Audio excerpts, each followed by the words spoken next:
BPL আসরের অন্যতম দল বরিশাল বুলস। দলটি টানা 5 ম্যাচ হেরে কপোকাত। এর মধ্যে ম্যাচ ফিক্সিং এর অভিযোগ এনে আগুনে ঘি ঢেলে দিলেন দলটির ব্র্যান্ড অ্যাম্বাসেডর সঙ্গীতশিল্পী আসিফ আকবর। এ নিয়ে আসিফ তার সামাজিক যোগাযোগ মাধ্যম ফেসবুকে একটি স্ট্যাটাসও দেন।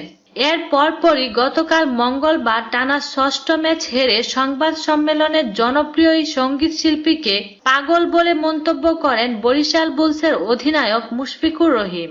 এ বিষয়ে আসিফ আকবরের মন্তব্য জানতে তার সঙ্গে কথা বলেন একটি গণমাধ্যম।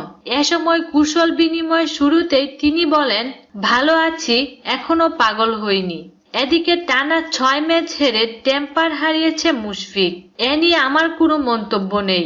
তিনি আরো বলেন, মুশফিকের সঙ্গে আমার ব্যক্তিগত সম্পর্ক ভালো। কালকে ওর সঙ্গে আমার দেখা হবে। ও নিজেও কাল স্ট্যাটাস পড়ে হোটেলে হেসেছেন, কিন্তু প্রেস কনফারেন্সে সাংবাদিকদের ফেস করতে হবে তো।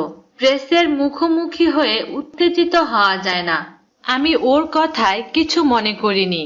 ম্যাচ ফিক্সিং হয়েছে আপনি কিভাবে বুঝেছেন? এমন প্রশ্নের জবাবে তিনি বলেন, আমি 32 বছর ধরে ক্রিকেট মাঠে। মুশফিকের বয়স এখনো 32 হয়নি। ক্রিকেটের সব খবরই আমি জানি। হয়তো ওর মতো আমার কেরিয়ার হয়নি, কিন্তু এসব বিষয়ে ঠান্ডা থাকা ভালো। মুশফিক ভালো ছেলে।